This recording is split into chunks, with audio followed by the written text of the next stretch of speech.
It's Froggy and Forever Media at the CMA Awards in Nashville with Chris Young. It's good, because when I walked up, you actually called me by somebody else's name. I did. I called you Janet Kramer. I don't know what I was thinking. How's it going, man? No, you know what? I just saw Craig Morgan, and I called you Craig Morgan. Yeah. I apologize. He's cool, though. I like Craig a lot. We went to Iraq together, actually. My first time going over and playing for the military was with him and some of his guys. He has this thing, I don't know if he still does it, but he has this thing where if you fell asleep around him, he would butt face you, which means he or one of his crew guys would moon the camera and make sure you were in the shot and just get a photo. And then he would send it to everybody, but not send it to you. So everybody would be laughing and going, yeah. Is that a thing? Is that a thing? It's not a thing that I do. It's like something in the that he urban, did. what do you call it, the Urban Dictionary, butt face you? You know what? If it's not, he has to be attributed with Craig it, Morgan for is starting that. Yeah. Good for him. Good Well, for him. Yeah. He's Chris Young sitting with us. I definitely know that, by the way.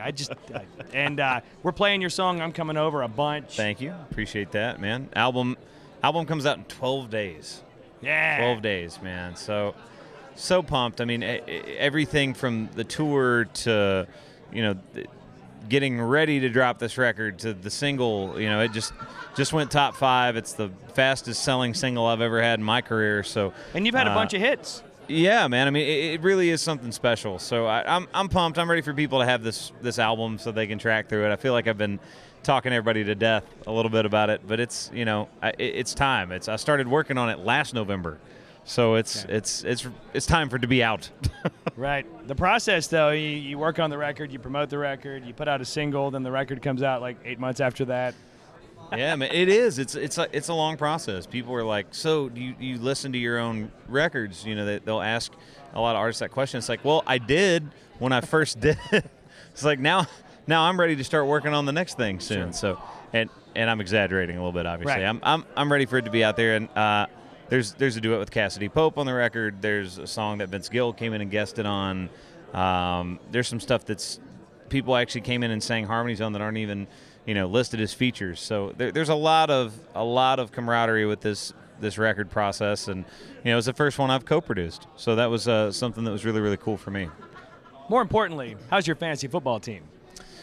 Man, you know what? I'll be able to tell you a lot better in 24 hours. That's right, because you got the Monday night game. Because we got Monday night game, and I'm in 2 leagues. Both of the leagues are dependent upon this game. Who's playing tonight? It's the Colts and the Panthers. Carolina, yeah. Yeah, okay. Yeah, so I'll come on, Greg Olson. Any Steelers on your fantasy football team? You know what? I don't have any Steelers this year. I tried to pick up Ben, when he was down, and I knew he was going to be coming back, and obviously he's an amazing quarterback as far as fantasy football goes. So, it's tough. Le'Veon Bell just went down. You have D'Angelo Williams. Yeah. That's a hot commodity now. That would be a big pickup for sure. I wouldn't be a good journalist if I didn't ask you. You got in the news this year. Blake Shelton and Miranda Lambert got divorced, and then some tabloids. What's the word on this? So we don't talk about it? No, or, I actually already addressed it. Okay. So, those are both really good friends of mine. Right. And, it was at the time kind of frustrating because that's the first time anything like that's ever really happened to me. Sure. And I was like, man, this is totally untrue, and these are both 2 really good friends of mine, and that's why it kind of sucked.